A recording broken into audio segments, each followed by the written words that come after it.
melakukan kegiatan penanaman pohon, ketahanan pangan, dan pemberian beasiswa tali asih serta serentak seluruh Indonesia.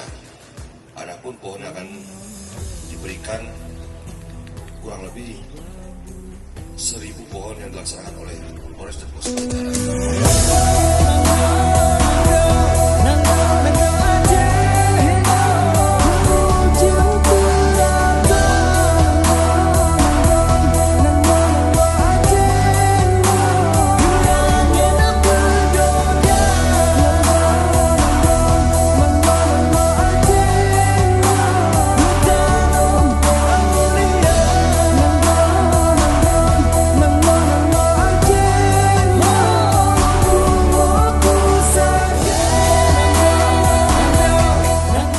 Kami atas nama pemerintah Kampung Suwa Indrapuri dan seluruh masyarakat yang hadir mengucapkan terima kasih kepada Bapak Kapolres yang sudah meluangkan waktu untuk melakukan penanaman pohon dalam rangka Ultah Bayangkara.